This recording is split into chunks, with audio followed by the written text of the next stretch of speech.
supposed to be live. We're live. Oh, yeah. That says We're live. live. Hey, it says we're live. We're live, except for the guy in the corner. He's not live. No, he's not live. Well, I'm sure he's live. He's just not live on camera. Exactly. Every time. Oh, there's one person. There's 4 people. How's everyone doing this evening? Hope everybody's weekend's going well. Oh, yeah, it's better now. Yeah, It has been better. it has been better. Okay. It has been better because Thursday, no, it was Wednesday. My daughter came to me and said, "Hey, Dad, the floor's squishy." Ooh. I went, so I go to her bathroom. Never good. I start feeling and it's squishy, and so we have ripped out floor. We have ripped out a floor, a subfloor, and fixed a water line that was just misting. It was like literally misting. Little pinhole. Oh yeah, Was it the joint or was it in the middle of the pipe? pecs. So it was a mouse. Like Oh, a pack rat mouse. So he had just nibbled the yeah, and it got hit water and it ran away. So it's just sitting there misting. So ripped all that I know out. how you can prevent that. Cat. I have 2 cats. Maybe you need 3. Well, the problem is that in the wintertime, so it was when it first started, I have a field right across the driveway. Yeah. Yeah. And it's 800-acre field and nothing but they're coming out of the field to get warm, and it's right next to the hot water line. So yeah. Have you tried falconry for a hobby? No, but I'm pretty good shot with them too. Don, how we doing?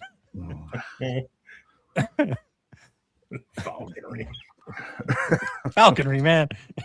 My God. I was What? getting 2 shows being played at one time, and I could not figure out where the other sound was coming from. It was freaking me out. And it was hidden down in the task. I had opened another one somewhere. I was like, why am I getting so many people talking? Wait, your live stream, huh? Where do I have it open at? Which way did he go? Which way did who go? Oh my God. Sorry. Didn't mean to interrupt y'all, but that was freaking me out. I was fixing to ask y'all, like, who's got something else playing? Dave's not here. Wow. Speaking of hearing things, Steve and Jeff, did you guys hear the meteor earlier? I did not. No. Oh, it was loud. It was The loud. what? That's what I heard. There was apparently there was a meteor that exploded on the East Coast. Yeah, apparently there was a meteor that meteor. I don't know, one of those space things. Sure. Meteorite. Yeah, sure. That's it. We'll go with that. It came in somewhere on the eastern seaboard at, I don't know, like 2:15 this afternoon. yeah. Caused a sonic boom. Did it And- explode or did it have impact? I don't think they know. I don't know if they've seen a trajectory or not, but it definitely shook a lot of houses, and there were a lot of 911 calls. And I think there was one yesterday too down in Charleston, South Carolina area that was very similar midday. I'm See, that surprised it's it made aliens, it I don't through know. The atmosphere must have been significant, huh? Without getting burnt up Yep. Yeah. or through the whatever you want to call it. I don't know. Yeah. Atmosphere. The atmosphere. Is that, wow. I got it right. Oh. So what's everybody doing in the shop? All Been kinds of printing. Lots of heads are shaking. Nothing. I've been printing. I got dust collection fittings that are magnetic. Maybe. There we go. There you go. Nice. There you go. I was like, uh-oh, did I put the magnets in You put wrong? Are they repelling each other? Oh. Yeah, Well, it was I printed working. my first bit of TPU last night and today. TPU, yeah. These are little flanges that will go inside the that little groove there. I don't know if I need them on both sides. I gotta put one in and see if they still. Because I'm worried the magnets aren't gonna be able to like be magnets if it's too bulky there. We'll see. I'm surprised when you did that, you didn't do like a male and a female, just so that it would, you know, leave a female on one end and a male on the other, and that way it just bloop. I have a few styles of those mag couplers here in the shop, and they work great. They don't have O-rings or anything in them. There's no, they're all flat faced. Honestly, I don't know if I'll need. I don't know if I'll need the O-ring, to be honest. Because I mean, there's like no space right there. Yeah. So we'll see. Those are nice though. Yeah. Yeah, I've for got free. I mean, that Yeah. little bit of filament, but I still got a print that's going that has been going for 2 days, and it still has like about 5 hours left. It was almost 2 days. oh my goodness. What are you printing? It's big old blob of plastic rock. Okay. You trying to cover Printing up a pet rock. I'm trying to what? Came You out in trying the to make fake 70s. rocks and cover up a wellhead in the yard? No. This is for my little toy deal that I like to do. Oh, the RC stuff. Yeah. Oh, I I'm got you. doing a rock climbing. Oh, I little- got you. Do they not have rocks in Texas? Like they don't have trees or what? I'll let you take a while to get stab at that there, Steve. It's flat I'm down guessing here. no, huh? Black dirt. Oh. Nope. You just need Don't to you have a dig in the tractor or ground. something? When Can't- you can't come you, up like, here, dig a hole? Joey, I'll send you home with all the rocks you want. Mhm. Yeah. You Come better on. bring extra. Bring Bring some trailers. empty barrels with you. We got a lot of things that'll unalive your butt over here. That's about what we got. Heat, I'm not alive. snakes, you name it. But there's Yeah. no rocks and no trees. The trees are Cartel. very small. What's that? You said Just cartel. tumbleweeds, huh? Yeah, well, yeah, them too. A little further, 2 hours south of here.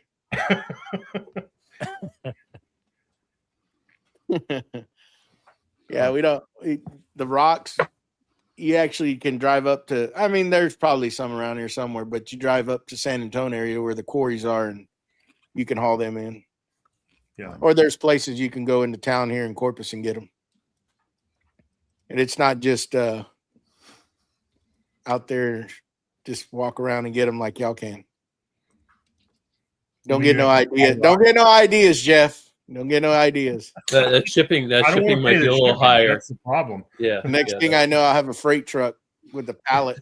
I'll fill one of the tires in your truck with them on the ride home. Spare tire filled with rubble. Yeah, What's going on? What's up? there you go. How we doing? There he is. Man, it was almost impossible. I had to load this on my iPad. I look like a fool walking around with an iPad right now. Ah, Don't worry. it's just a make fun big of you. giant iPhone. That's all it is. Hey, at least you're not in public doing this. Right. Because there's nothing like being at a wedding or something and holding up an iPad to take that photo of the bride and groom. Yeah, Listen, Selfie. we're all content creators. It's for the views. I might have to start walking around with an iPad. Hey, get a load of this guy. How we doing? Not too bad. You know, still playing catch up, trying to finish up a project that I need to install tomorrow. And I'm like, you know, some of the stuff hasn't had a single coat of finish applied to it. But it's for a new kitchen build, so it'll just be sitting there anyway. So I can kind of get away with it. Yeah, so you got some time for the other trades to finish up? Yeah. Awesome. Nice. So what's the discussion? What are we talking about tonight? Anything you guys want. We're just kind of, just like a chatting right round now. table discussion. You just to Very let you low know, key, it could Brandon.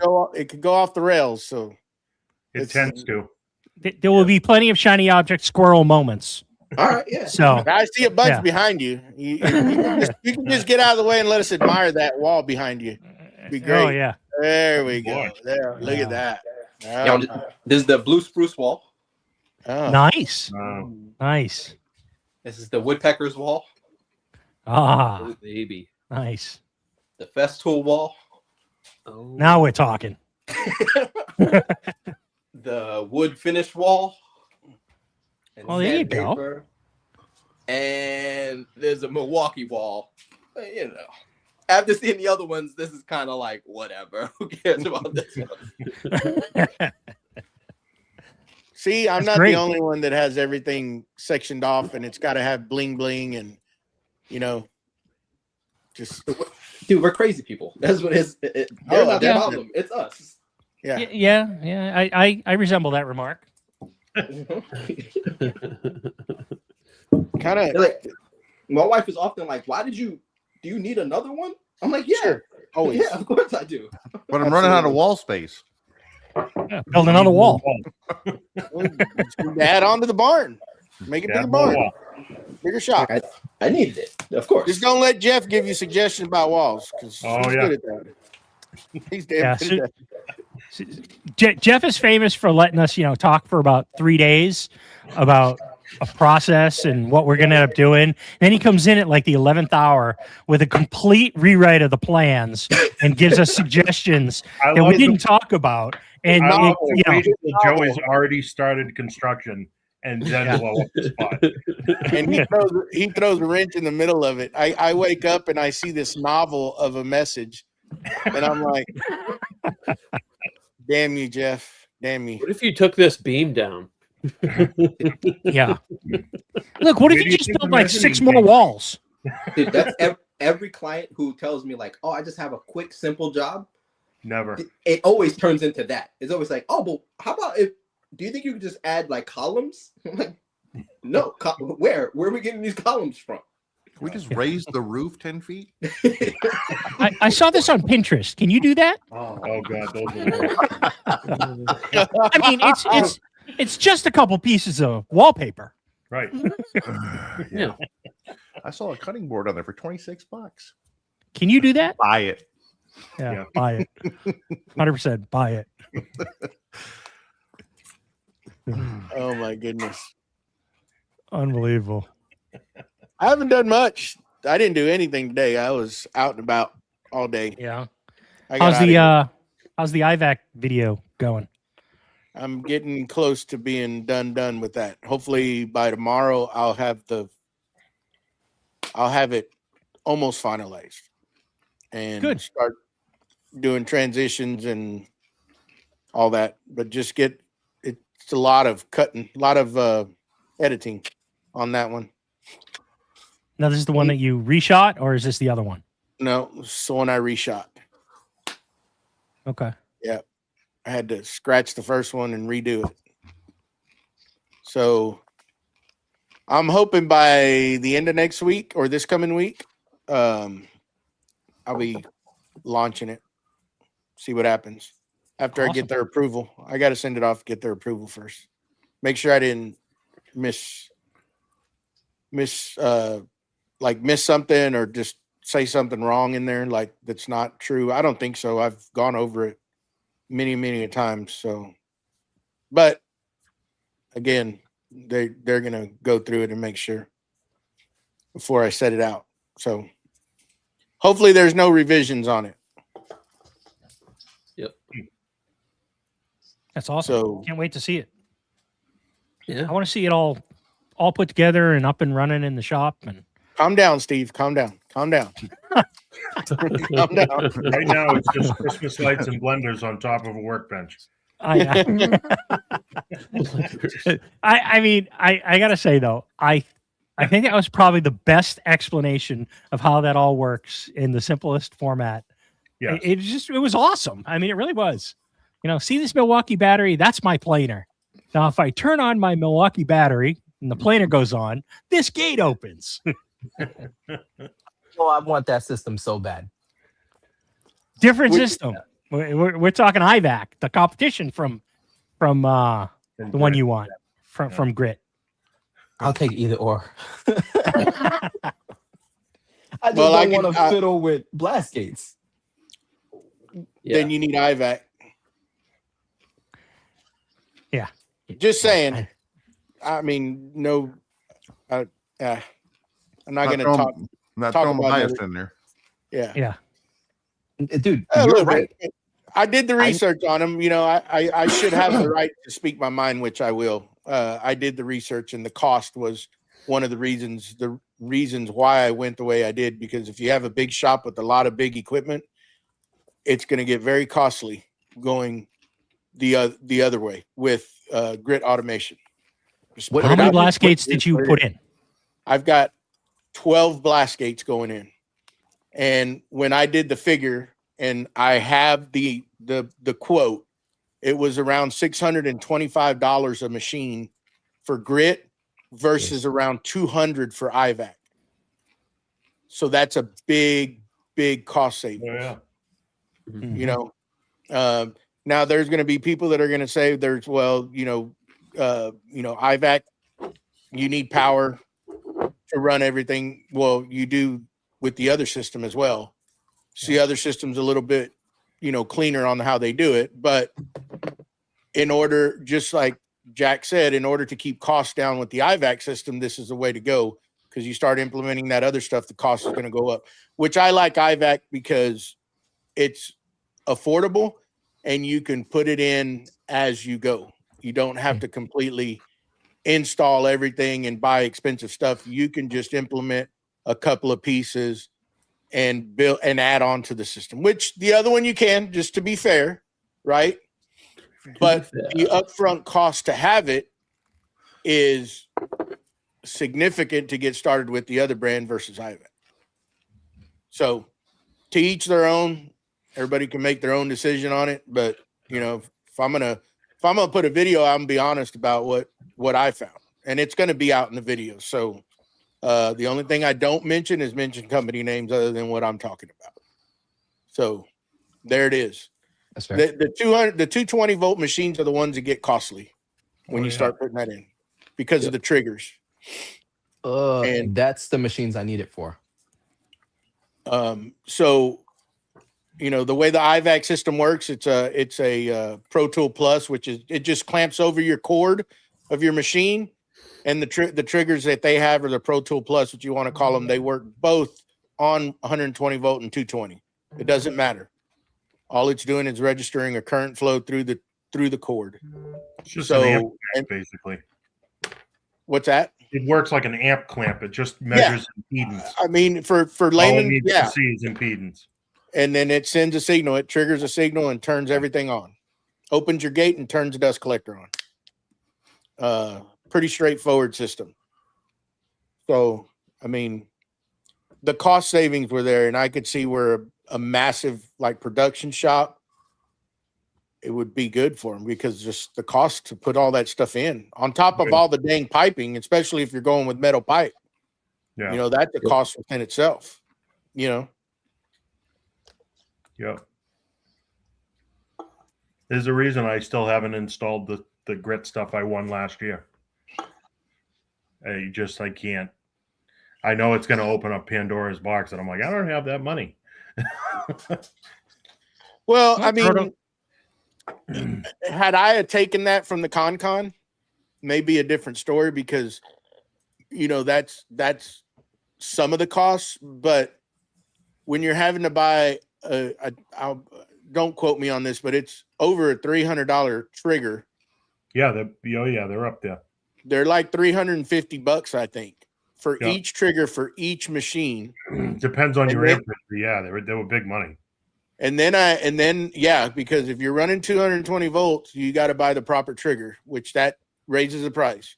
And then you have to buy the mechanism for the blast gate. So not only do you have to buy the blast gate, or if you have it already, if you don't have the right style, now you got to buy a blast gate plus the mechanism and install the mechanism on the blast gate.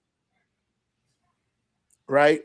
Yep. And all the tweaking and whatever you have to do, right? I mean, it is what it is on that part. But when I can just go buy a blast gate ready to go, install it in between my opening and run power to it and a couple of dip switches to sync up to the Pro Tool Plus or trigger, whatever you want to call it. All right.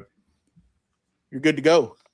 Yep. I ain't gotta worry about trying to assemble a gate or get it to work or tweak it if it's not opening or sliding correctly. This Right. stuff just works. So Yep. Lower cost of entry and easier to understand and work your way through. Yeah. yeah, I mean, and once you at first I was kind of like stumbled with the dip switches, but that was a part on me is the way they're mounted in the actual like the blast gate and the Pro Tool Plus or the trigger. I was just looking at them and I had to flip it over because what I thought was one was 6 on the other. Oh, Yeah, it was So it inverted. had me Just totally, reading it backwards. Yeah. yeah, it had me totally just boggled there for a while until I looked and I was there with the magnifying glass and I was like, you idiot. When I saw that, and then once I turned around, it's easy to sync up. I mean, there's really just moving the dip switches and it works. I mean, it just works. Yep. There's not any kind of software or anything that you need. No, that's a simple tech. They use that in garage door openers for years. I think that a lot of them still have that, to be honest. Yeah. So Go ahead. How large of a shop did you outfit? I have, let's see, 1, 2, 3, 4, 5, 6, 7, 8, 200 something like 8 220 volt machines. Easy there. Or 9. I don't know what I'm putting 12 4-inch gates with 4 6-inch blast gates, and the 6-inch blast gates are up top to section off my trunk lines, and then the other ones are lower. So like where my bandsaw is, I have 2 blast gate or a blast gate there. popcorn and sodas coming out. Router table, 2 table saws, a Giggles McGee. joiner planer, double drum sander. I'm probably forgetting CNC. So, 2 CNCs. oh yeah, I didn't. There's another that one. I forgot about that one. That one's still in the box, but Marinated. and actually 2 table saws. bandsaws because I bought another bandsaw that is still in the crate. But yeah, I think I got to get another gate, but I already have this collection set up. I can, come off of it. But yeah, it's there's a lot of blast gates in mine, and I probably went overkill. I probably could have taken some out, but I wanted everything to be cut off. When I'm not using, I just want the one tool that I'm using to have suction to that tool. I don't want Correct me anything if I'm else. wrong, though, Joey. You mounted all of those blast gates up high in the ceiling, correct? The 6 Because inch. you've got the 6-inch. Okay. The 4 But inch. all the down rest low. are at the 4 tool? inch are down at the tool. Okay. So when I transition out of 6-inch pipe, I go down to 4-inch, or I've got a fitting that comes from 6-inch to 2 4-inch, and right there is where I'm putting my gates, and then the least amount of spiral hose to the tool, and each gate will operate when that tool comes on. Everything else will close, and I mean just like it's intended to work. What's So- the horsepower of your dust collector? A 3. It's a GO441, which is the Grizzly. It's one of their bigger ones, but it's only 3 horsepower. I don't have 5 horsepower Yet. yet. If that's not enough, I will take that down and I will put a 5 horsepower. But I The think it's fives fun. Fives are pretty nice. Yeah. Yeah. I bought it a long time ago, so it should work fine. It's pretty stout. We'll see. We'll see once I get it all going whether it has enough oomph to pull what I want. If not, I'll sell it and get another one. but I think it's going to be fine. I think it'll be all right. And then I over there on the one side of the shop, that's got the new Rockler, that 1200, that cyclone separator they just came out with. Yeah, the dust That's rate. just going to be dedicated Okay. to a CNC. That's what that's for. It's for both CNCs. And that'll have its own IVAC system on its own.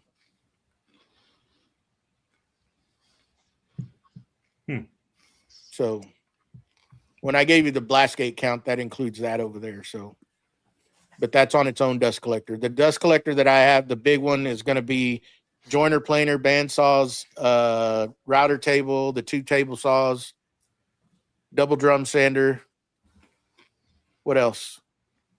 And I have a pipe coming down here for the wood lathe. That's really going to be maybe one of those big, what do you call them, Matt? Hood. Hoods. The hoods and Hood. a floor suite that's going to come down in between that and the router table, just so I have somewhere to sweep into. Because right here is where my assembly table is. I've got the kind of what Jason Bench did with the MFTs. Have you seen that?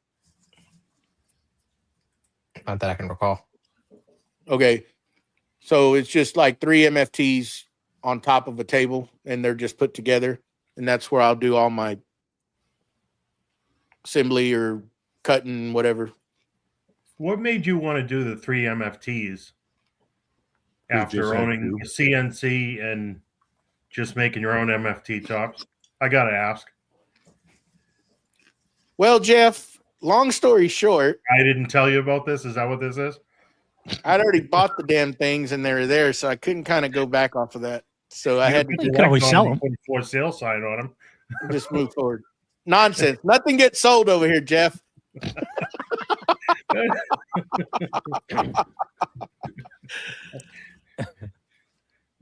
Well, Yeah, I mean, I'd quite already- honestly, I- too. I mean, you got the room, so You got the room. Yeah. Actually, I need a bigger barn. I already told my wife we're going to add on to this. We're going to go back that way. He's what's out your of space. footprint? Well, now this office, and there's an apartment where my son lives in, but the barn itself is 1,600 square foot. Oh, is that all? Well, where my shop is. Well, minus this little extension of the office that I put in on the after the original build. As I'm in about maybe 300 square feet Yeah. with low Same. ceilings. But it's 1950s still 2 basement. square footage away. Literally a This is ceiling where fan. this is where the CNC used to. This is where the CNC used to sit. And How if much I had not square had feet not is the if mess? I had not put this in, it would have been great. But I needed this extra space in here. So I'm thinking of maybe like another.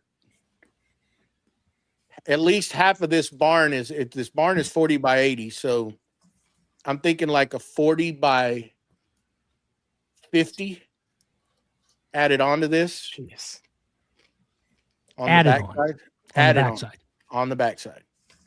Now, mind you, this ain't all for this. I'm gonna tear down 2 other barns, and I've got to store my lawnmowers and other household stuff that needs a space as well.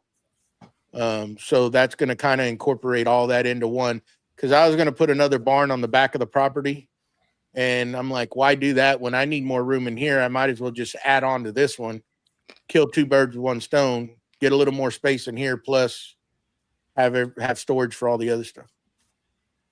I'm just crying in New York real estate, like all of these, and then this barn and that barn. It's insanity. That too, Scott. That too. I think it's going to get dropped down from the ceiling. I'm just kidding.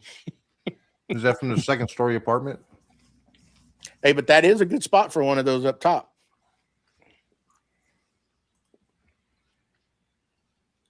Man, Matt, can I ask you a quick question? Behind you, are those CNCs or are they 3D printers? 3D printers. All right, I couldn't tell. They're 3D printers encased in a Vevor setup, so I can keep them temperature controlled. You know, when he first did that, I've known this man for a long, long time. I thought they were 2 damn windows. But we were doing the podcast, right? And I was looking at it, it's like, where the hell did he move to that he's got 2 windows behind him? And I'm like, and it's still freaking daylight over there, right? And I'm like, so it kind of worked out. I was like, where did he move his damn desk to that he's in front of 2 windows now? Mm-hmm. And then I realized I started staring a little more, and then I saw something moving back there, and I was like, oh, those are damn 3D printers. Yeah, so the setup came with just the light and the door casing in the front, and I add in a fan for the back. And so what I did is I hooked the fan up to a thermostat so that it'll keep the temperature where I need it to for if I change over to PLA or a PETG or wherever it is I'm printing, I can keep that temperature range where I need it at, because I like to keep it really cold in my house. So Georgia, fat, 68 degrees. That's where it stays. So Those are nice little enclosures, though. mm-hmm. You found them, right? You found them on wherever you found them? Yeah. And then it's got humidity gauges in there, and then I have humidity gauges inside the actual thing as well. So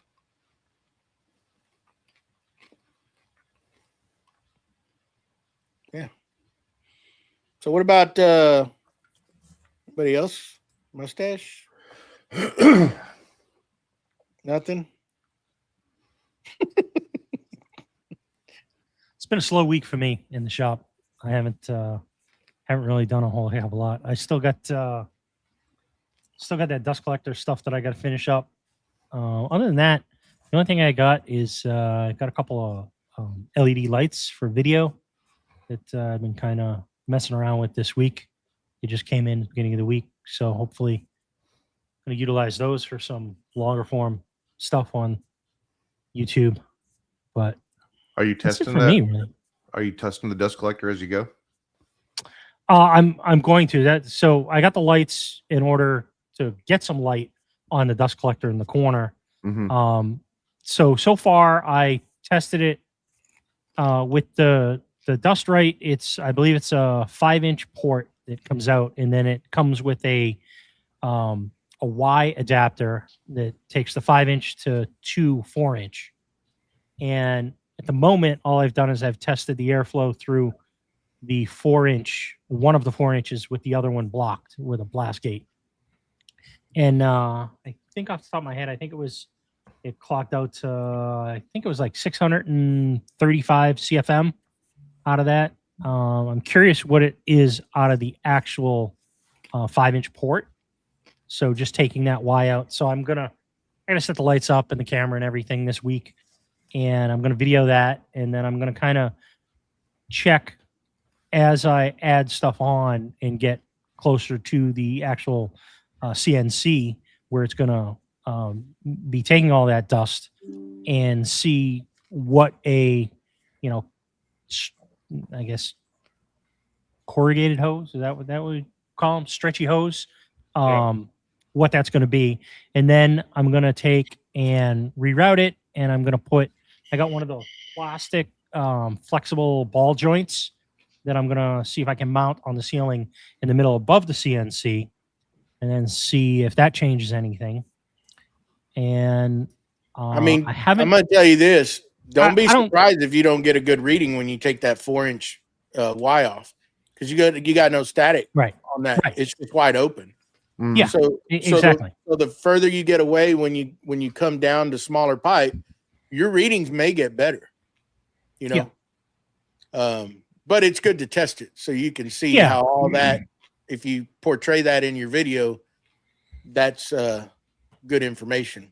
Yep. And then I think I haven't quite decided if I'm going to do it, but I'm kind of leaning towards trying to take the flexible hose and replace it with some of that clear or drain pipe PVC, and get rid of the flexible hose and see what that changes, if anything, for CFMs. I mean, it's a short run too. I mean, it's not. I mean, the dust collector is right on the wall. There's a few feet, and then there's a 4x4 CNC. So Famous last words, bud. Famous last well, words. This Yeah. is the hang on the wall one, right, Steve? yes, It's like 1250 CFM, and correct. but it's the newer version with the metal hopper and Yeah. Yes. separator and all that stuff. Okay. Yep. So yeah, I have it's the a 13 gallon metal hopper It could be. that's on it. They didn't have that when I bought it. I have the I had the original like smaller one horse. I think it's like a 650 CFM unit, and then I bought the horse and a half one when it came out, and that's all I run my whole shop on. Is that one single thing? I have a Dust Deputy XL, and I bought a food grade like 35-gallon container that with a lid that and a buckle that you can use for big chips. It's 6-inch from the XL to the machine itself. That unless they've changed it for the newer model, it's a 6-inch to a double 4. But like I run all of my shop off of it. The only thing that it doesn't do well is the table saw, and it's because of its location. It's got a whole bunch of bends, and it's a Powermatic table saw, and it just has a lousy design for how it captures anything. Every table saw is that way. Yeah, unless you have the overhead thing, and even at that, that's kind of a crapshoot. But like I run my full size shaper with a power feeder off of it. I run that big. I have the same 16-inch joiner planer combo. Same thing, keeps up with it. I mean, if anything, I wanted to have a bigger chip container, but like in terms of what it does for the power and whatnot, I think works awesome. It's I got a quiet. 55-gallon drum if you want it. I'll donate it to I you. thought about doing that. The problem is getting it out of the house and flipping it. You know what I mean? It becomes a pain. Drill a hole in the bottom of your 55-gallon drum, just a small hole. Yeah. Put a vacuum on it. Yeah. Put a bag inside of it. Those commercial bags that you can get from Home Depot. Yeah. Or wherever. Yep. It'll drop it in. It'll suck to the sides and then plug the hole. Once you get it sucked in. Yeah. All your chips will go inside of it. When it's done, pull it up, tie it. Take the bag. Yeah. Yep. Yeah. So I have every once in a while I have a couple of local people that want the chips for a farm, but like for the most part I don't, because they don't want walnut to put around animals and things like that. So Yeah. that stuff just ends up getting fired into the woods or out by the tree line anyway. So I had a bunch of hunters that wanted it for like campfires and stuff like that. yeah. And so I gave it to them. I said, "Hey, resin. I got resin in there because I turn a lot of resin." He didn't say a word. Yeah. He came back a couple. It was like the next week. He came back. He goes, "Hey, did you know that thing was really flammable?" And it was like, woof, and it blew up in my face. I was like, "I told you, resin." Dude, does So- anyone else dream of having their dust collector feed right out into the yard and just like So full Stuck on my send? air I actually conditioner. want to do that in my new shop. I want it either in an outdoor building or an outdoor like closet, and it gets empty from the backside. Have you seen Hibbs's setup that he just did? I haven't watched it. No. Yeah, he got one of the really big Oneidas. I think it's like a, I don't know, 8 or 9 Like horse. what coffee has. Same Yeah, kind of very thing. similar. Big And it's tower got the outside and- yeah, and it's got the rotating paddle Yep. air gate or whatever it's called, and he just it just rotates and it dumps into, I don't know, some of those U-line rollaway carts. Yeah. And I got one of those for scrap. Like I just put it outside and it holds. I think it's meant to be something a janitor would push around a big building. Yeah, But 100%. Well, same the kind of only thing. bad thing with that is if you're climate controlled, you're going to be pulling all that air out. Mhm. Well, if you what got he no way to did return is he mounted the tower outside and Back inside. he repiped the filter on the inside. So Right. he extended the filter back into the shop, Right. and it's going to be all climate controlled, so he's not losing that conditioned air. You're recovering Nice. most of it. I mean, there's Most a of it, percentage you'll lose for sure, but Sure. But it's not like it's just all going out, no. Yeah, Correct. exactly. which is smart thing to do. But It will make a dust collector pull harder by doing that. By if you can just like it not having anything, no restriction on it. Yeah. Which I'm talking about, no filter, right? If you just Yeah. throw that out, boy, that thing come alive. Trust me.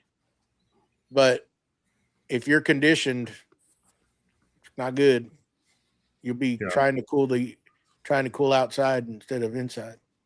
Well, my current shop's AC and heat and the whole thing, so we'll worry about that in the new building when it's done. I don't have a problem when mine are still in the box. So Yeah, that's true. I beat y'all to it. Because I knew it was a matter of time before that guy above you or Wackerly, wherever he's at, was going to say something about it. So might as 7 well years. just put it out there. Brandon, if you don't know, Joey likes to have his tools marinate in boxes for a while, and he's got a couple of what are they?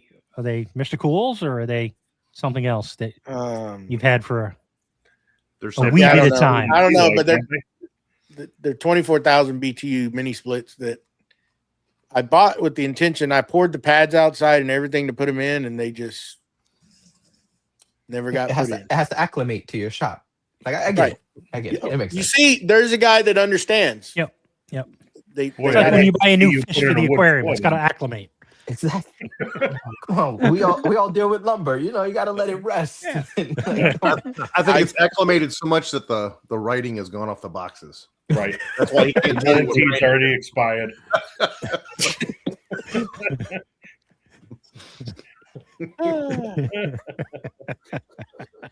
Oh, actually, Joey, I told Seth last night on the call. You might be hearing from him.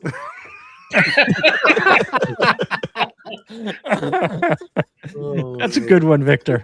good.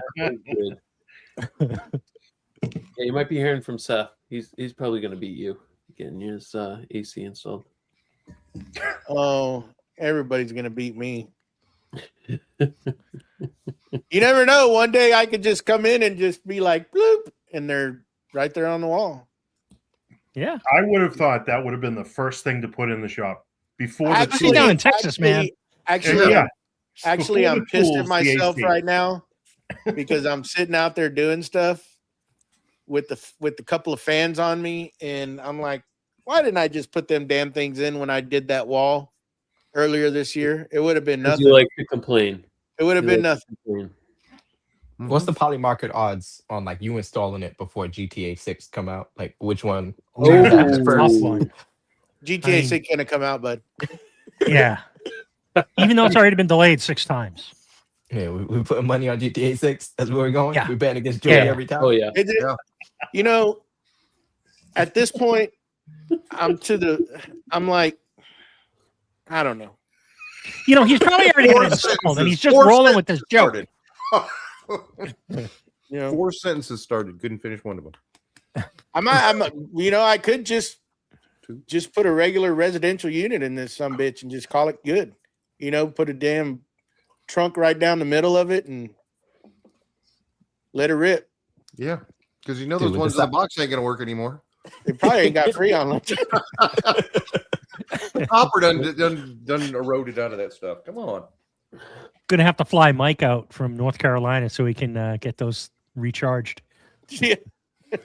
You know what, Joey? They You probably just need to won't buy work some new anymore. ones. I probably can't even recharge them because the Freon style has changed. You know, so if they don't have any in them, they're probably just fishing weights. Most now. of them come pre-charged. Joey's gonna pull them out I of mean, the No, not I all of them, know. but most of them are. But waiting 7 years to put them in, that pre-charge might be gone there, Jeff. You'd be surprised. I can see it now. Joey's gonna pull them out of the box. He's gonna send, Mike a little thing about him, and Mike's gonna look at this photograph.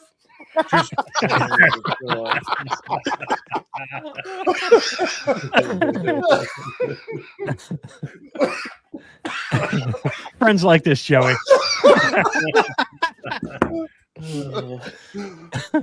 Well, I believe 10 years is the limit on refrigerant. Like they'll produce it for 10 more years, and then that's it. So either buy a surplus of it in case you've lost it, or install them before that 10-year mark. I don't know. There's a plan. If some things go the way we do, may just stick a big unit in here That's a smarter thing. and just not mess with those mini splits. Kind of the reason I've held out, see what happens. I think it'd be better and probably, well, I wouldn't say more efficient, but I don't think, well, I should have enough with both those 24,000 to do this, but I still need to insulate up top. There's no point of putting them in when I'm not fully insulated. Right. So Does Randy Johnson live near you? You're gonna put him in your shop? who? You said the big. You said the big unit. You're gonna put him. You're gonna put him in your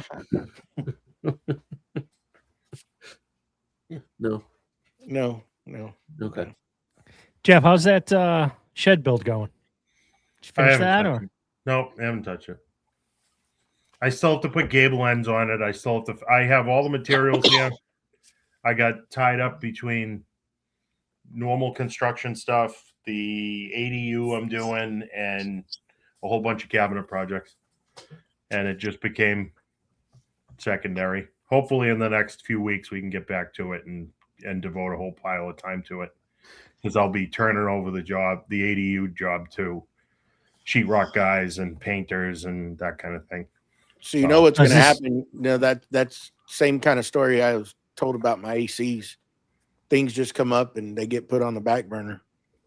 I haven't Probably- touched the building in 2 months. It's been a while. Yeah, at least 2 months. We went into the beginning of spring season. We had chaotic winter here, and that was tough. And then go into regular landscape construction stuff and all kinds of other things. And then, but with my son getting hurt, all of a sudden my weekends became available very abruptly for the next 3 months. So now I guess baseball season's over for them. baseball season's temporarily over. Mm. So we'll see if he can play by the end of July. It's probably wishful thinking, but Yeah. there's Hopefully he big has a speedy improvement. recovery. Hopefully he is. I bet you he will. He's pretty. Mm. He's a athlete. What- Can heal. What did they pretty- give him? 8 to 12 weeks? They didn't give a specific time. They said 2 weeks. I mean, he had surgery literally yesterday morning, and they think 2 weeks and he'll be in a boot, and then like another 4 to 6 weeks, and but he'll be trying to. I mean, he's already getting up and moving around. He can't put weight on it yet, but he's impatient, and he'll just keep doing other exercises and keep moving and that kind of thing.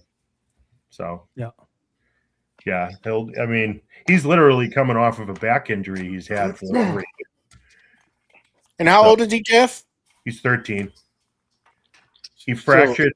He had a fractured L5 vertebrae, Ouch. and he played sports for like 8 months. How the heck did he do that? He plays football, soccer, and baseball for 3 different teams. So Wow. yeah, so he's Jeez. like, we don't know It's when like he Bo did it. Jackson is who he's like. Yeah, Yeah. he's just nonstop. So yeah, it's pretty intense around here. To be young again.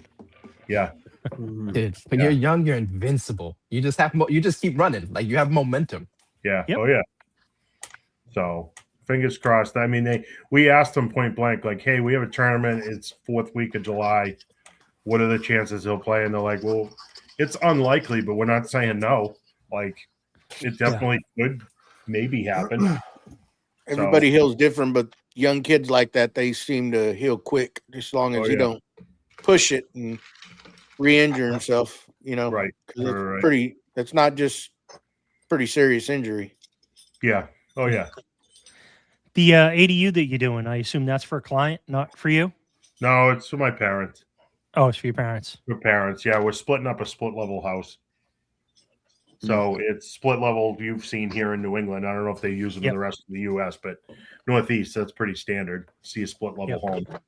Split level, for those who don't understand, is it's you walk in and you're either a half a flight of stairs up or a half a flight of stairs down through the front door. But we're taking the basement level, adding an ADU will make it where it's and we're upgrading a whole bunch of other things along the way. So like it's getting a new electrical service, it's getting all the ceilings raised where we can, and utility stuff changed, other things that we've neglected over the years just because they weren't necessary. So, but it's been an ongoing issue or an ongoing project.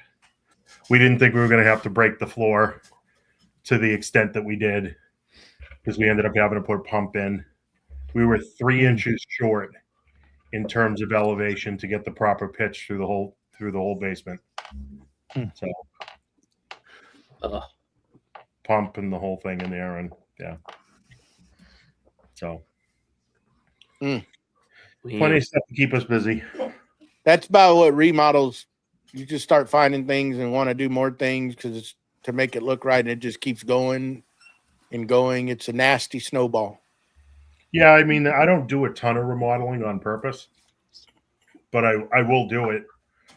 And I've GC'd a bunch of it, but this one, it's for mom and dad, and we got to make it. Yeah. You know, but that's the thing, though. When you start doing those, you start finding things, and you got to fix it, and then it just keeps on. Yeah, going. I mean, it definitely, they'll always snowball. This one, fortunately, like you're always nervous. Is the inspector going to make what is currently grandfathered become current standard? Yeah. And how much is this going to create Cost. a headache? If he Well, says God, he I mean, touched it, it's one thing, but like how much of a headache? How far backwards do we have to work to get there? And for us, fortunately, it was not bad.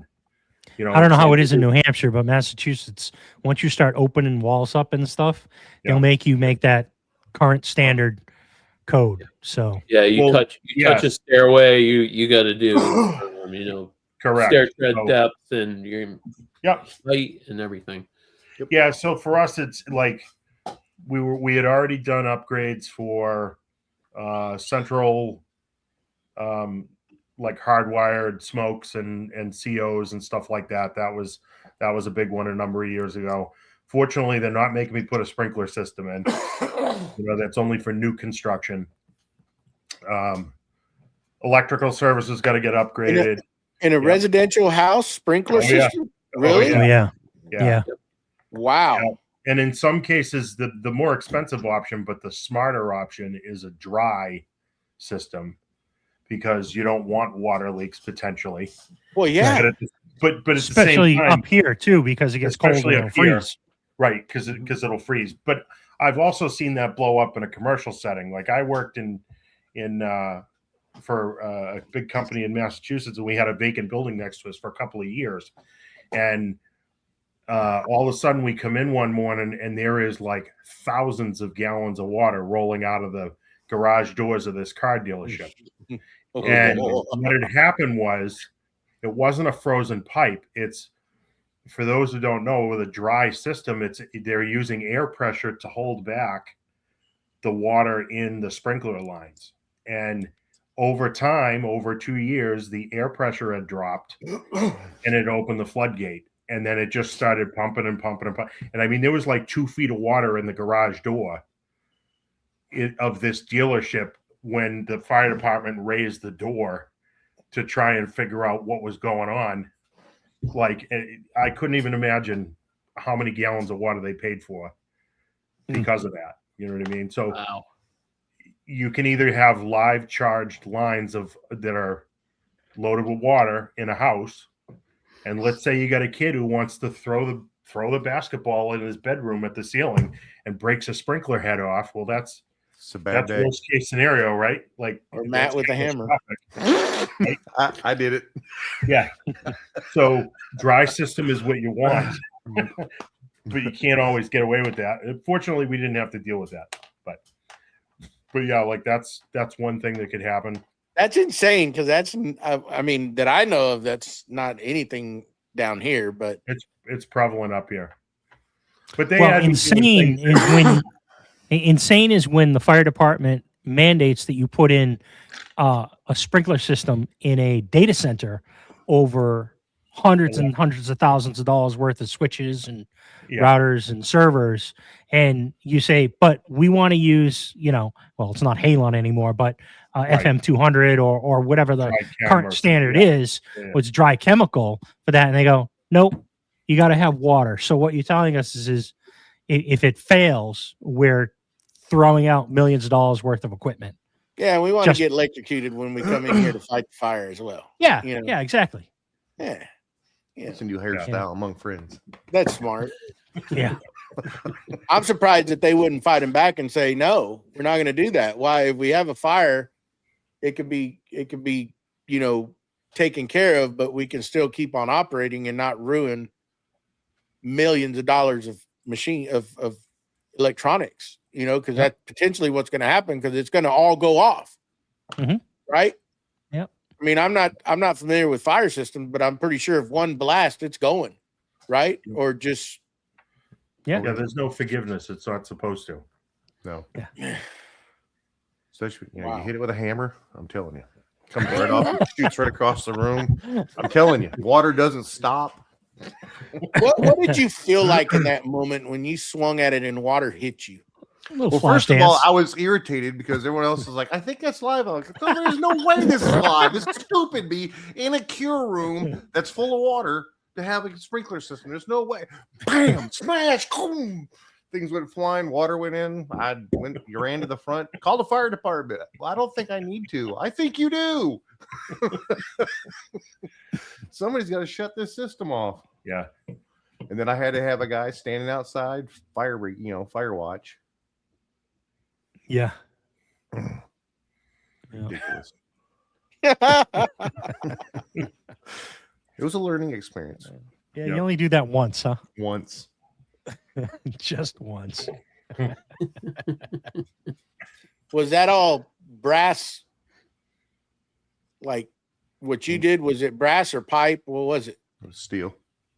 Steel Steel piping? lines, and it had it looked like Nipple? a glass fixture inside of it. Oh, yeah. Little thing that once it heated Sometimes up to a it certain. Yeah, Sometimes they're wax. Yeah. yeah. Yeah, that part didn't get a chance to work at all because I hit it below that. And just right on that fitting, and that fitting went pow.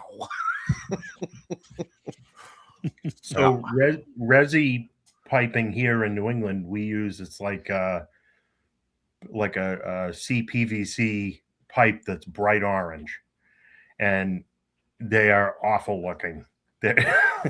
Everything that has to do with fireproofing is bright orange. Ours So is the caps are, like they sit proud of the ceiling and they look absolutely ridiculous, and Mhm. it's just it's a complete abortion. It shouldn't be in a house. But yeah, Whoa. the insurance company loves it, but oh my Mhm. god, it's awful looking. I would hate that. I think I'd have to leave that state Yeah. to stare at those things. No way. That's insane. Yeah, Hey, Matt, And how's does it have that to be- sawmill it- thing does it- going? Do you have to pay to have it monitored? Is that a monitored system? Not always. No, I mean you can, but it's not like a commercial system where the fire Right. department comes in and inspects the same way. So So Man, what's my the wife point and then? kid here, and I thought they were staying out, and now I'm insurance company confused. wants it, town adopts it. Joey, you got to remember this is the same. In New England, we do things that make no sense. Like Massachusetts, there's a number of towns that won't allow you to have gas-powered leaf blowers because the neighbors don't like them. You have to have electric ones. Yep. And then at that, you can only run them between certain hours of the Yes. day, Monday through Friday. The same towns won't allow you to buy bottles of water. You can't it's illegal, and you can get fined for selling like Poland Spring bottles of water that are plastic. It's so bad that it's so bad that they're now outlawing gas ranges Yep. in stoves and gas dryers and just natural gas. Everything's got to be electric. despite So how? Commission Well, fees. I mean, I guess the state level legislature is mandating this, or is this city ordinance? it's that's doing city. it? Cities. It's city. Yeah, Yeah. city to city. The richer the city, the more ridiculous the rule. So you're telling me That's your grids are built up good enough to change everything to electric? to Absolutely electric not true. cars. Nope. 100% Nope. not. No. No, 100% not. Nope. Then what are we talking about? Yeah, no, it's ridiculous. It's totally ridiculous. So in a way, they're forcing the power company to upgrade their infrastructure, or not service anybody. Really, They 'Cause can I upgrade mean, the infrastructure, but they won't allow us to put in power plants. And then they shut down the largest electrical program that there was, called Northern Pass, that was going to let us buy power from Canada because they have a surplus of it. And they started the infrastructure work over like maybe 10 years ago. And that's already money that was allotted for it, even though they canceled the rest of the program. So they're still upgrading poles and upgrading services and upgrading lines and trimming back trees. But there's not going to be enough electricity to go through all the wires anyway. It's wow. it's the That's most crazy. insane thing. I mean, that's really insane to be forcing people to do this when the infrastructure isn't there to accommodate it. You know, There's not enough infrastructure anywhere. I don't know. Massachusetts one has state that I have mean, you know, right, but you know, I mean, it's just wild, you know, that they're. I mean, natural gas is getting phased out when it's cleaner. more It's efficient. a cleaner fuel, So- more efficient than electricity that could be running off of a coal powered. I mean, you know, we could just keep on going with it. You know, that's if they're looking at it from an environmental standpoint. Mhm. You know, that's wow. Yeah. Wow. Anyways, What? Didn't Governor Maura Healey in Massachusetts just say something not long ago about limiting the amount of miles you can drive? they are looking at possibly instituting a mileage fee tax. You're only allotted X number of miles. You mean like buying Or- carbon credits? We'll So they don't allow want you to something like feed that. your family. for it. So they don't I want don't you know, to man. feed your family. I don't know, man. We should get off of this topic, though. Yeah. Let's Yeah. get off of this. Yeah. That's insane. Yeah, Matt, how's the whole sawmill building lean-to thing going? Where are So you the with lo- that? So the lean-to thing right now, like I told y'all before, my wife had to come up with, you know, the great idea that I was wrong on my elevation and I was going to run into my air conditioners. So Oh yeah. How'd Yeah. you fix that? I decided, so I thought about it for a little bit, and I'm going to run it from the ground. I'll run a post, basically. It'll be a 2x6 all the way up, and then attach to the purlin that's on the side of the building, and then it'll attach to the words, but I'm going to call it a beam for right now. That'll house the joists, and then everything will be pulled to the wall from there, and then they're supporting the weight. There's really no weight there. It's just the 2x6s and the steel, the metal roof. So did the calculations, it all comes out fine. But I'm going to lag just lower. Is what I'll do is I'll actually using carriage bolts and pull it in tight, so that way I can run that structure across there. Sheet metal is already done there. I've already designed the walls, and then I was shooting out ideas. I don't know if y'all caught some of them, but I was looking for different ideas for barn doors, and I wanted them all to one side, and I want them to be able to be sealed. And Joey actually came up with the idea for pocket doors. So I'm going to do double pocket doors, and then the first one you pull it out and it'll grab the second one and just continue that on, and then close it the same way. So got that designed.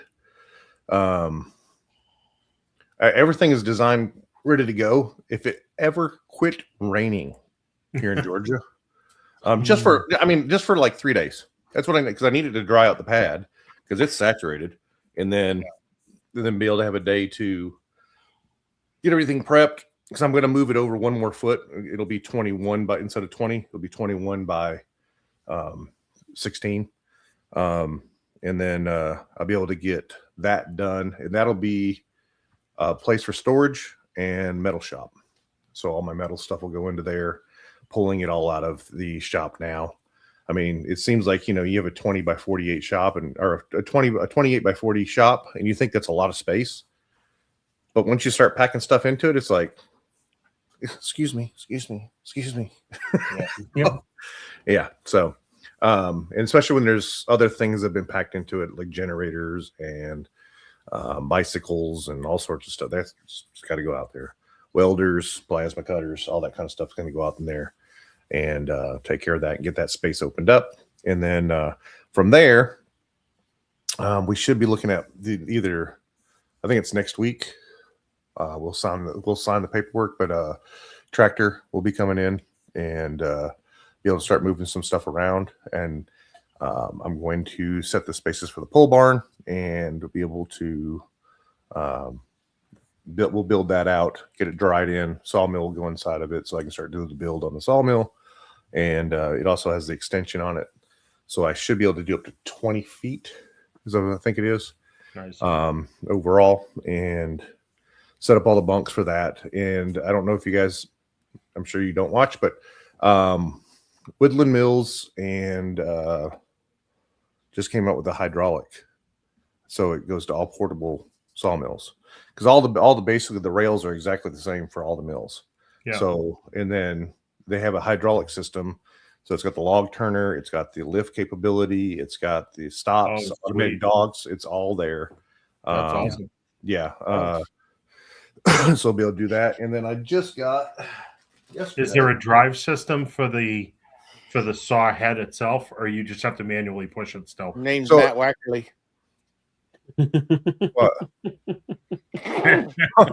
Well, no, there is a push system, but there is a gentleman that's from Canada that came up with it's a small motor and it's chain drive, and the whole thing can be set up with a variable drive. So nice. and be able to set the speed, and it'll just pull it through and pull it all the way back. Oh, that's awesome. Yeah. And then I got my laser that will mount to my sawmill. This one actually comes with magnets on the back of it, so you can adjust it where you want to, and then set your screws. So that way you can finesse it to get it exactly right over the entire distance of the bunks. So I'm really excited about that. It'll be a green laser, so I can see it. The other one was red, and I couldn't see the dang thing.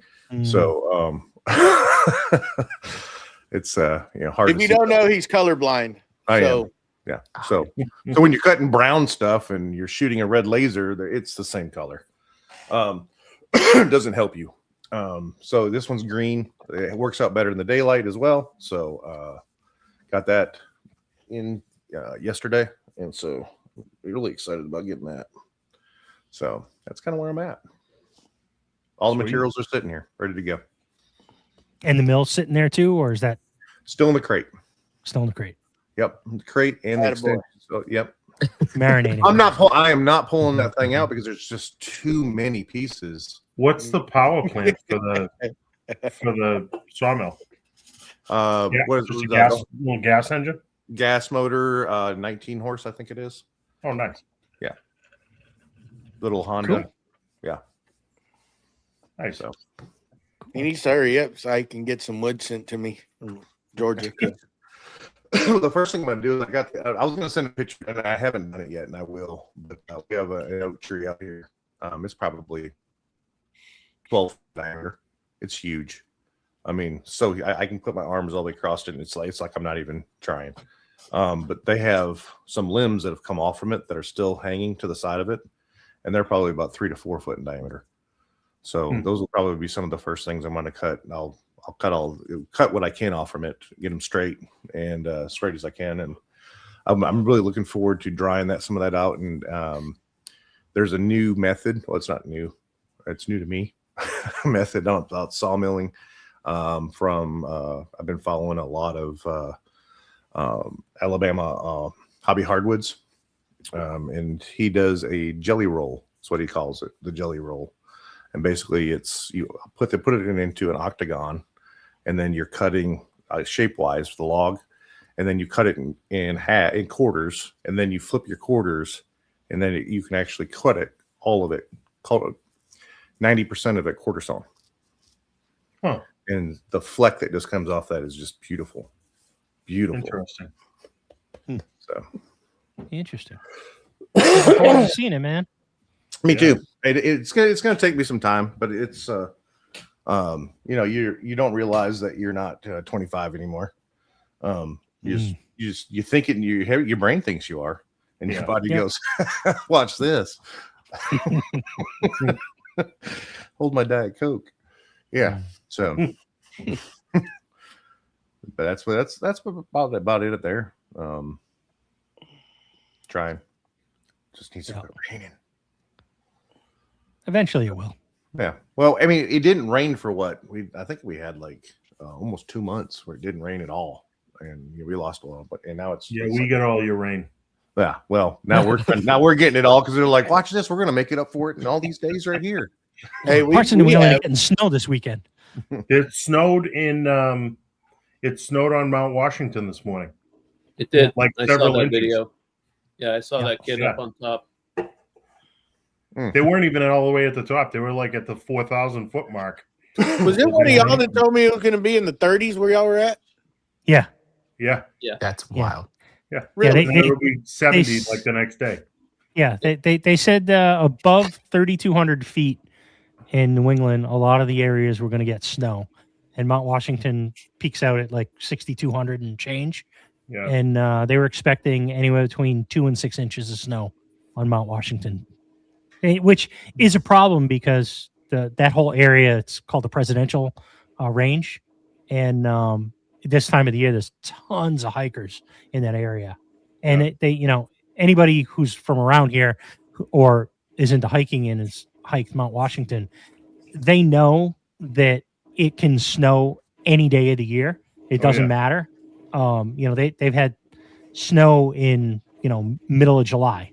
Yeah. And it's just, they're afraid everybody wasn't prepared for it because 70 at go the up bottom of and- the hill and 30 at Yeah. the top. yeah.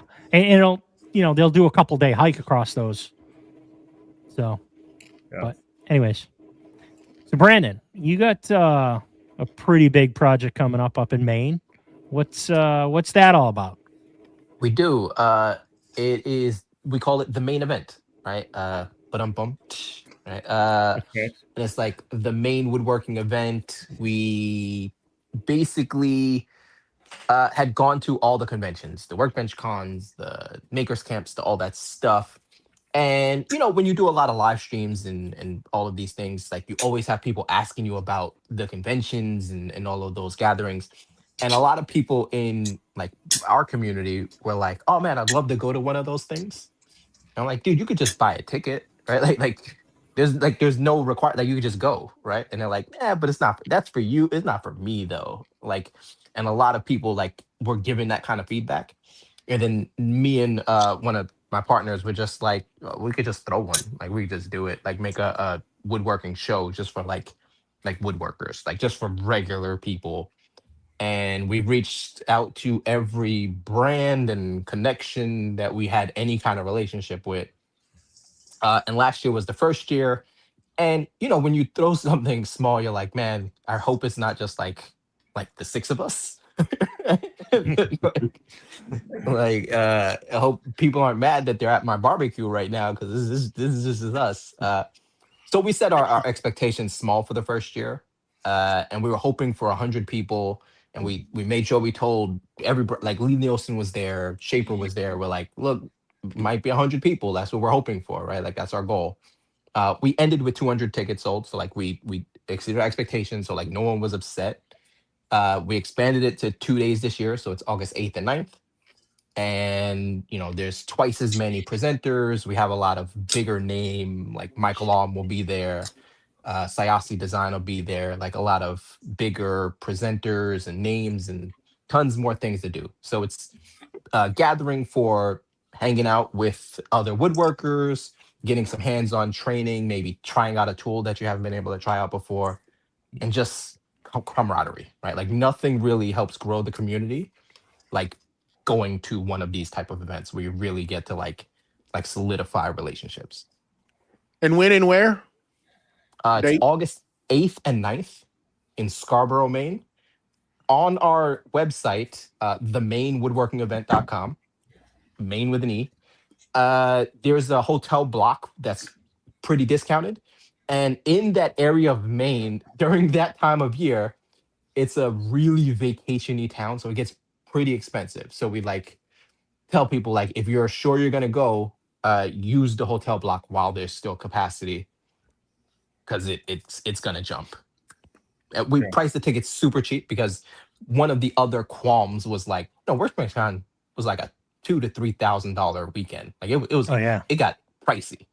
Yep. So like the 2-day ticket is $40, and we're hoping that maybe year 4, maybe year 3, we can bring it down to nothing. Like we want just the brands to cover all of the expenses, and like for the community, it's free. I mean, you still got to fly So- into Maine. And we're gonna talk about this on the podcast as well. But this will be Yes. at a later time. The vendors that are going to be there this year, are they going to have product to sell, or is it just straight on hands-on?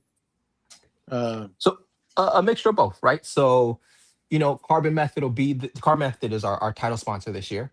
So thanks to them. But there'll be a lot of hands-on demonstration, product for sale. But also, one of the things we've kind of like imposed on anyone who's associated with the event is like, we'll give you a discount on the vendor fee, but you've got to give some stuff away. Like there's got to be some people who like, just because they're there, they have the opportunity to try out the stuff. So like Sutherland Wells is the maker of like the finish I use for everything.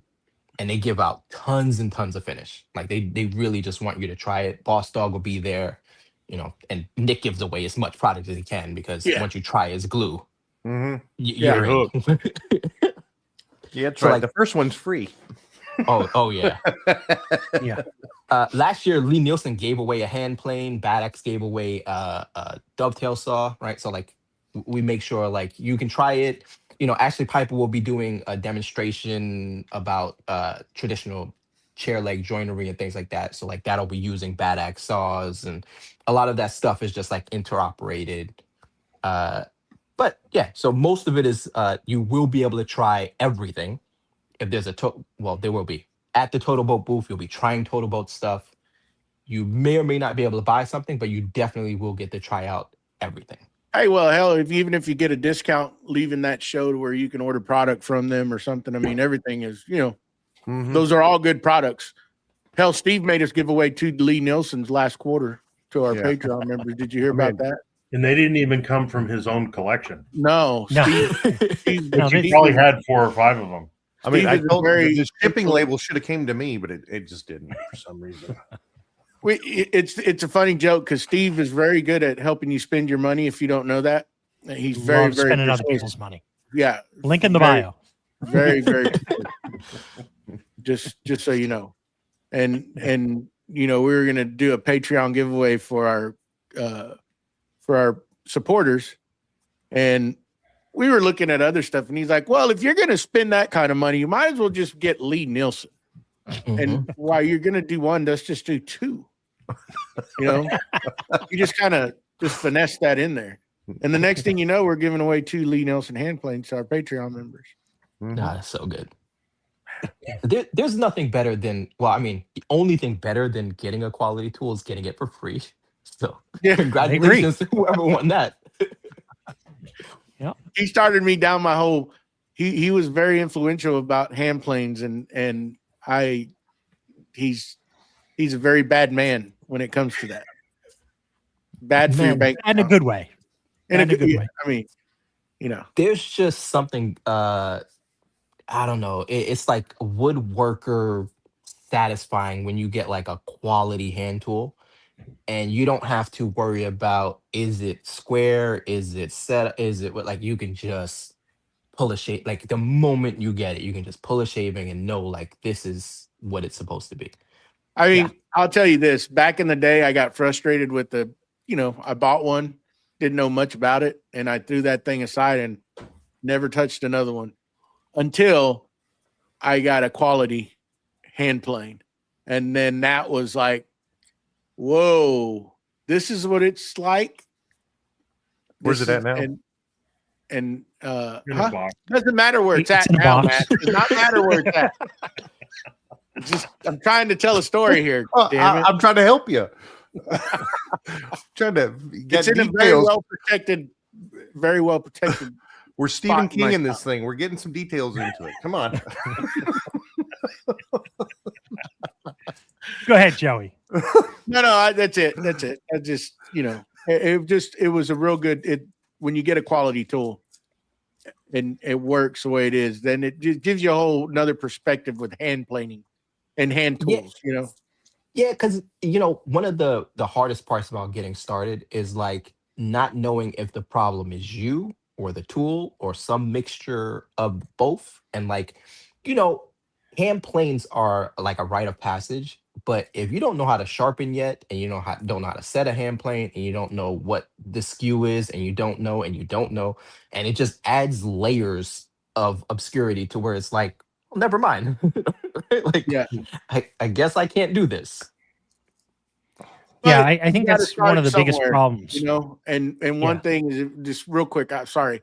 If No. you get a halfway decent one or a good brand, that kind of takes the tool part away. Now you still need to know how to sharpen them, but you can work on yourself and your technique.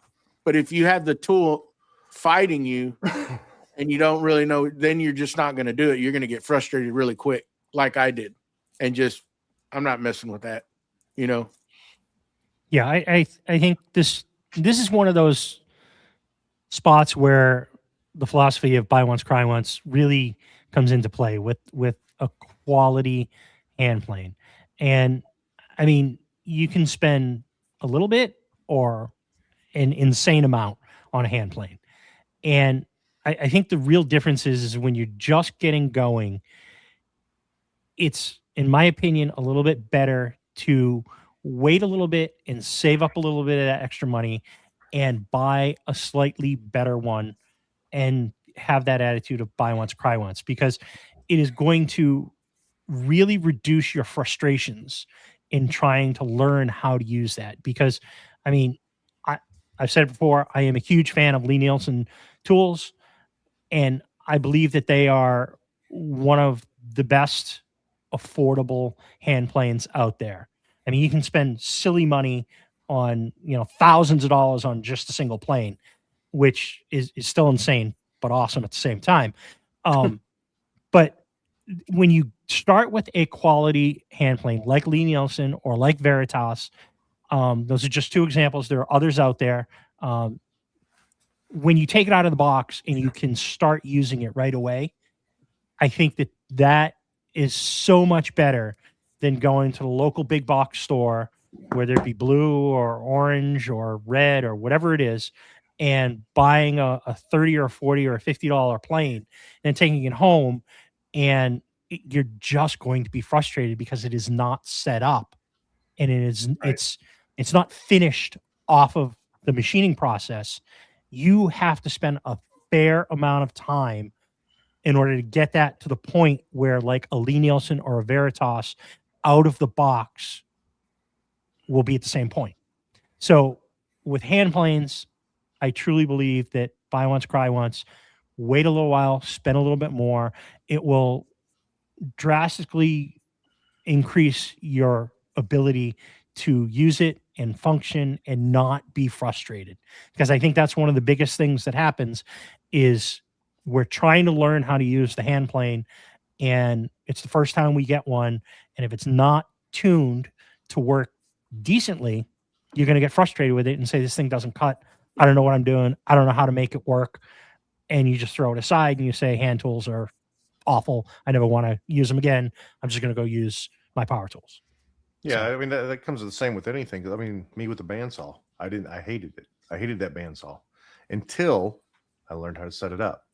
And once I learned how to set it up, it's like, oh, this thing does cut like butter. It doesn't just keep on popping off, and it doesn't just keep on cutting one way or the other when it's not straight. And totally different tool. Yeah, Dude, with the bandsaw, I think one of the problems is the best piece of media to teach you how to do it is also the worst, right? Like Alex Snodgrass's video Mm-hmm. gives you all the information in the world. It's the hardest video to watch. It is impossible to like just enjoy watching. Like it's a painful thing to go through.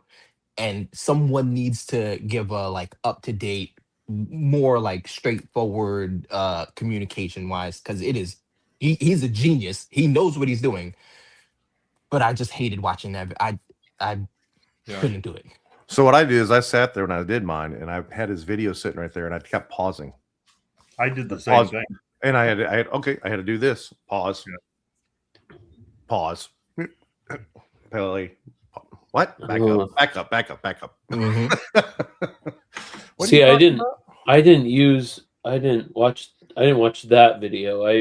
When I was part of the Maker Collab University, Alex Snodgrass was a guest on one night, and I don't know if I can still go back and watch that. I think you can. I Video. think the site's still up. I think we checked a couple months ago. Is it? Yeah. Yeah.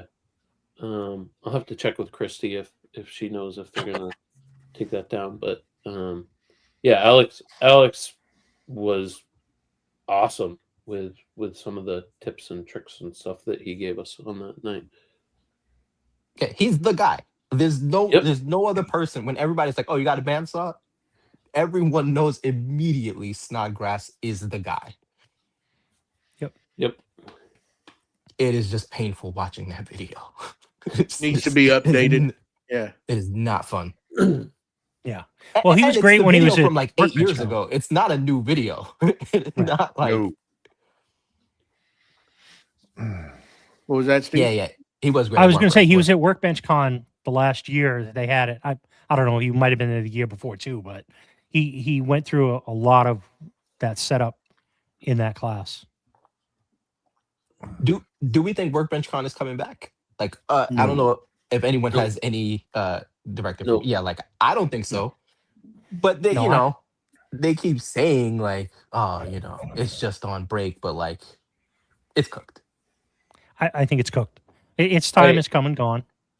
Yeah, I don't think the woman that was running that. I mean, this is my own thought. Don't take this for granted, but I don't think she wants to continue on with that. But I don't know. I could be completely wrong. I don't know her, but I heard that she also ran a different convention as well, and I believe that one is also ceased as well. Yes, that I was could be wrong. That shop was like all women like makers and stuff. I can't remember what convention that was. Yeah, it was sad the way Workbench Con went out. Yeah. Yeah. But I mean, to your point, Brandon, you mentioned it earlier. Like, you're dropping $2,000 to $3,000 on a conference and stuff. I mean, like, I was gonna go down 2 or 3 years ago. Scott from Iowa, he won a ticket, and he was like, "Dude, I have space in my hotel room. Like, you don't have to get a room or anything, but I still had to get down there. I still had to buy food and drinks, and I mean, even at that point, like, not even buying a ticket. Like, I was just planning on going to the bar and hanging out with people and stuff, and I'd still be in for like $2,000, Yeah, it was not cost friendly. No.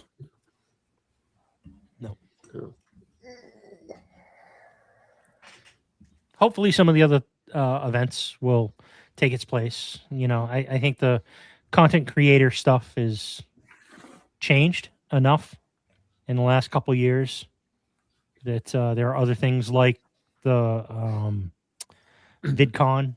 VidCon is really focused on YouTube creation. That seems to be like a really good, but really high end creator focus.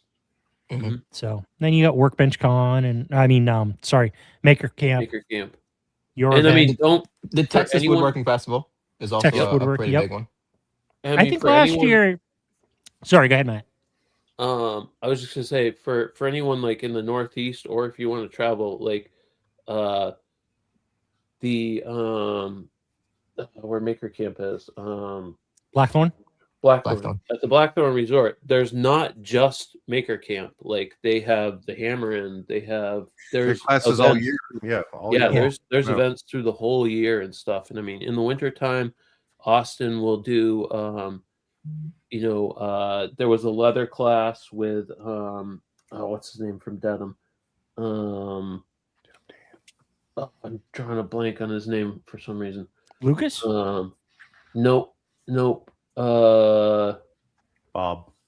Dang it. Anyway, I know Dre did an epoxy class there. And like there's stuff you can go onto their calendar and see what they have available and stuff. But also like Papa Chad had his like first event a few So months that's ago. And Sawdust. stuff. That was in Yep, Alabama. and that I think he mentioned that he was going to do that again next year. So, there's a lot of stuff out there that you can all take advantage of. It's just travel. Yeah, and travel is getting prohibitive at the Yes. moment. I agree. Yeah. What's crazy is I live, 40 minutes from Maker's Camp. Half the community that I bring with me, say like 6 to 8 people, all camp at my house because they want to be able to shower. And then we travel up to Maker's Camp. And I had no idea they did things outside of the event in October. Oh yeah. Yeah, there's a ton of stuff. Yeah, like I'd like to try to make it to the Timber Inn, where they do like so they do the Timber Inn and they basically will cut a bunch of green logs up and get that ready, and then at Maker Camp on Friday and Saturday and maybe Sunday, if the project takes a while, they'll completely build a structure there. And I mean, you don't have to go. You can go to either one if you want. You can go to both. It's completely open to anyone that wants to participate. And correct me if I'm wrong, some of those are actually free. The only thing you have to pay for is if you want to stay there. I believe you're right. Yeah. Yeah, or a small fee. I mean, Right. Maker Camp's gone up over the years and stuff. It's starting But to get a it's little still pricey. reasonable. It's still reasonable, I don't know. The gold pass, I want to say, was like $300 or $400 the last time. Is that the full weekend one? Yeah. I don't I think you can get the pre-order gold. was 300. Yeah, the silver, early the access. gold. I believe the gold pass is if you are getting a room, and which is next to impossible to get. Everyone rebooks for the next year and stuff. So unless someone's not planning on going, they're going to lose their room, and they'll slot someone else into that almost immediately. But I mean, I'll camp. I have no problem camping. I just got a notification. Somebody's trying to get into my Facebook profile. Sorry. Ooh. And Well, on that Facebook, note, of course, changed everything up, and you can't figure out where to go to kill.